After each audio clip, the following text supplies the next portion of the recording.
Welcome back to another episode of Rock Boys Football. That transfer portal window officially opening up. And I think we all get the sense that Billy Napier, the Florida Gators, will be one of the more aggressive teams in the transfer portal over the next couple of weeks, largely for a couple of different reasons. And I think most notably, I think Florida's in win now mode with DJ Lagway. I mean, you have a quarterback that I personally think will be one of the best quarterbacks, if not the best quarterback in the country over the next couple of years.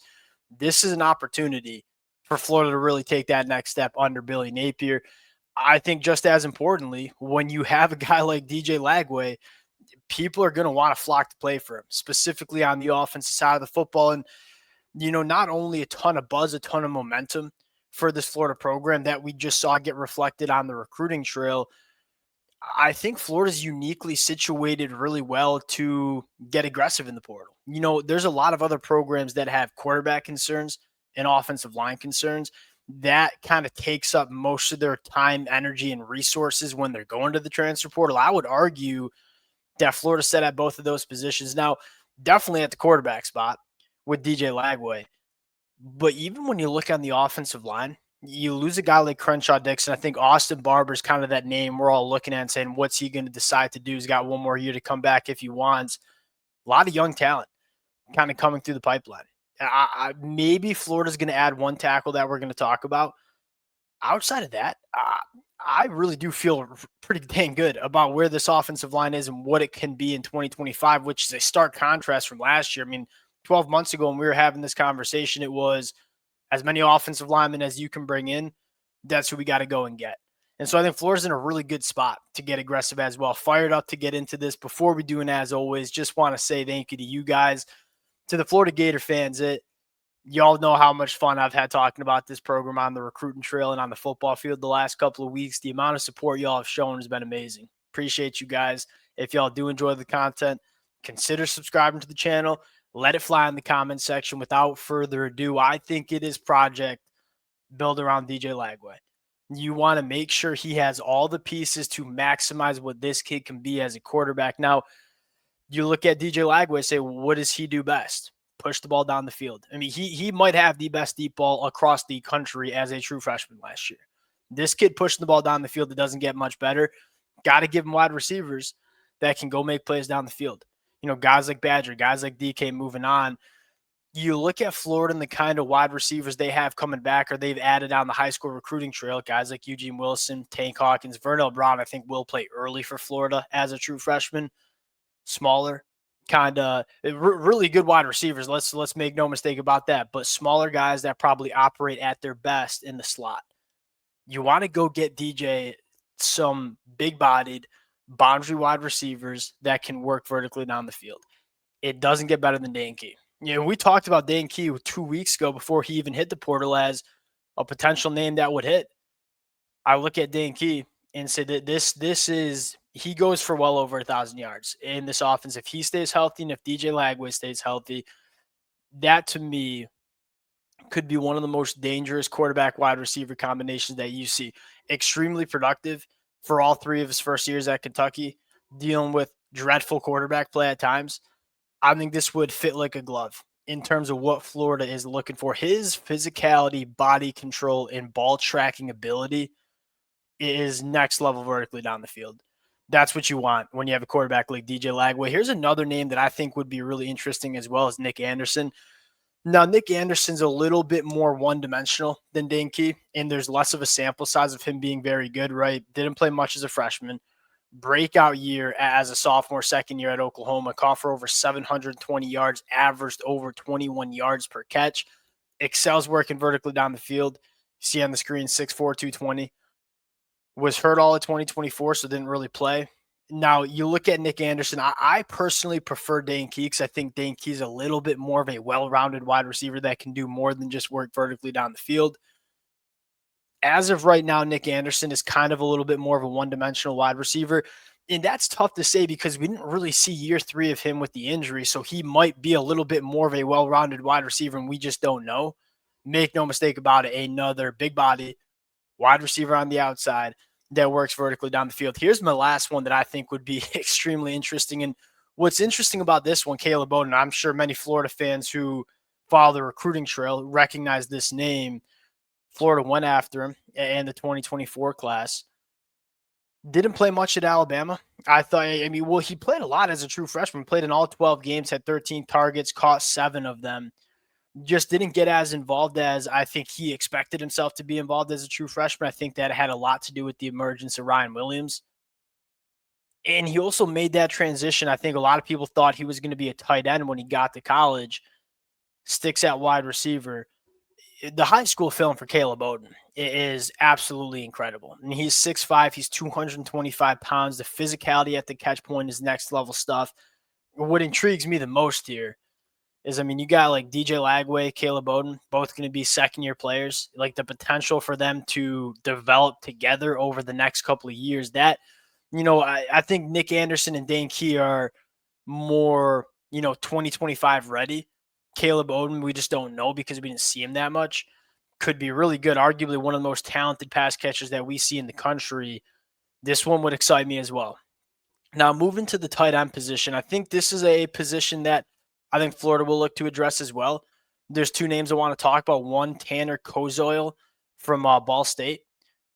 You see on the screen, 6'7", 240. A really fascinating story. This kid was a 6'7" wide receiver coming out of high school. Didn't have many offers because he was 190 pounds. Goes to Ball State. Really, really good first couple of years, but then capped it off in 2024 with, 94 catches, over 900 yards, 10 touchdowns, was targeted 124 times. Ball State largely ran their passing attack through Tanner. He's not that fluid of a mover, which I don't think should be all that surprising because you're talking about a kid that is 6'7".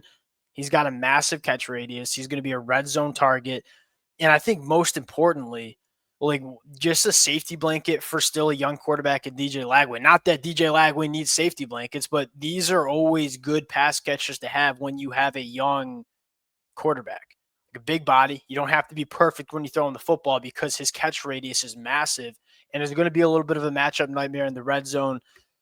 Now, just an overall better tight end, in my opinion, is Luke Haas. And one, he's a proven commodity in the SEC. He is not as physically imposing as a guy like Tanner, right? Only 6'3", 240, but super, super crafty at the tight end position. He knows how to find the open grass. He knows how to sit it down in zone coverage. He's got phenomenal coordination and kind of body control at the catch point. Blocks his tail off. He's not the biggest cat. He's not going to walk into a room and say, holy smokes, that looks like Rob Gronkowski. But he blocks his tail off on the perimeter. And when we talk about blocking at the tight end position, it always has to do with a little bit more effort than it does, physical traits. Look, if you just are a willing blocker and you take a lot of pride in doing so, chances are you're going to be a good blocker. Luke Haas does that. You look at Luke Haas as a true freshman, this kid was incredible and then had a season-ending injury. Would have been a true freshman All-American at Arkansas. You fast forward to 2024, kind of just got phased out of the offense. Taylor Green just targeted Andrew Armstrong, which I don't blame him. Andrew Armstrong's a really good wide receiver, but I think Luke Haas just was an underutilized, really good football player for Arkansas. I love this kid coming out of high school. I thought you saw some really good things from him, even this year, but especially as a true freshman. For my money, the best tight end available. We know Florida likes to use tight ends. This would make a lot of sense. And again, the conversation is just continue to build around DJ Lagway. Now, if Florida wanted to add a tackle, which I don't think they need to be desperate to go out and address, Xavier Gray would be my guy. He's going to be a 7th-year senior. He's played over 2,400 snaps. He's a road grader in the run game. Do I have question marks about him in pass protection moving to the SEC? Yes, absolutely. Because he's a really unique tackle. You see the size. 6'8", 340. The feet are not great because he's 6'8", but he's a massive body. That's really hard for edge rushers to try to work around. What I love most about him is, hey, you make no mistake, in 2025, we want to run the football. Xavier Gray can run the football. He routinely moves people, kind of just swallows people up at the line of scrimmage, moves bodies off the line. Question marks about pass protection. I would probably trust Billy and the staff to kind of evaluate, do we think he can hold up in pass pro tackle in the SEC? If they think he can, I think this would be a really good addition. Again, you're probably just looking to add a a veteran piece to come in and build some depth and competition at that offensive tackle spot. You went out and got a G5 guy in Crenshaw Dixon who maybe struggled early but played quite good, in my opinion, towards the end of the year. Could be a similar story with Xavier Gray. Now, moving to the defensive side of the football, I think it probably starts with just let's get some depth on the defensive line. Someone mentioned on Twitter Gabriel Brown-Ladindi. Intriguing. There's no question mark about that. This kid coming out of high school from Lakeland, Florida, was dripping with traits. I mean, there was a reason he was a top 15 national prospect, 5-star on all services at length, twitch, power in the hands. It's all there. My concern with him is, all right, we're going into year 4 of his career. He spent his first 3 years at Texas A&M and really has not been a significant contributor. And so my question would be, what makes us think year 4 is going to be any different? But if you think these are the traits that, if you're Coach Chapman and you're saying, hey, just give me this kid, I think I can coach him up to be because the ceiling, the upside for this kid is extremely high. Like if you put all those traits together and you maximize a guy like Brown-Ladindi, all SEC defensive lineman. My question is, why haven't we seen that the first 3 years of him at Texas A&M? That's probably where I stand on that. If you wanted to get what I think is just a guy that's not going to be super expensive and get a ton of attention, who I think is really good for my Maction watching days in the middle of the week, Marcus Moore. This kid's a fire hydrant. He's 6'1", 310. He's not going to be a guy that wrecks games like a guy like Gabriel Brown-Ladindi will be. But, man, he's going to do the dirty work at a high level, and that's something that I think is really intriguing. He's not going to be a guy that goes for 10 sacks, 15 tackles for loss, but when you're 6'1", when you're 310, there's not an offensive lineman that can get under his pads. Marcus Moore to me makes a ton of sense. Now, maybe the last name I'll throw out there, now I don't necessarily love it, but this would be the kind of defensive back I'm looking for. It's a room that I think is super, super talented, but is losing a lot of experience. You might want to add some experience and depth. Jaden Mickey from Notre Dame. Jaden Mickey's never really been a consistent starter at Notre Dame, but he's spot started, has rotated and played a lot of football. That's one of the best secondaries in the country. Like Jaden Mickey, I think, comes in and just gives you a high floor. And that's kind of what I'm looking for. I think Florida needs to go take a swing on this boomer bust, high ceiling, low floor defensive back? No, because I think you got a bunch of those guys in that room right now going into 2025. I think what you need, or what you probably want, is a guy that just elevates the floor of this defensive back room. Jaden Mickey could be a guy in it. Someone like he doesn't have the traits or body type like Triquez Bridges, but a guy that I think why Florida added someone like Bridges, who ended up being very good for Florida, was, hey, let's go get a versatile piece that can play a lot of different positions and just give us some quality depth. And then maybe they emerge to be a guy like Bridges. That would be a nice cherry on top, but you kind of know what you're getting from a guy that's played a lot of football. That's my take. And would it be specifically Jaden Mickey? I don't know, but that's the kind of defensive back that I'd probably be looking for if I'm Florida. Linebacker, I don't think you can fit another linebacker in there. It's just too good of a position. Maybe a juiced up pass rusher. Yeah, I mean, like I know how we feel about the Princely or Uman Mielen family, but he's got a little brother in Prince Will, who's an absolute dude. Now, do I think he'll come to Florida? Probably not. But if you wanted to get a pass rush specialist, that would probably be an interesting body to take a look at as well. We'll update this conversation as it continues to play out. Wanted to get another early conversation in. Appreciate you guys rocking with it. If y'all do enjoy the content, consider subscribing to the channel. Appreciate you guys, and we'll talk to y'all later.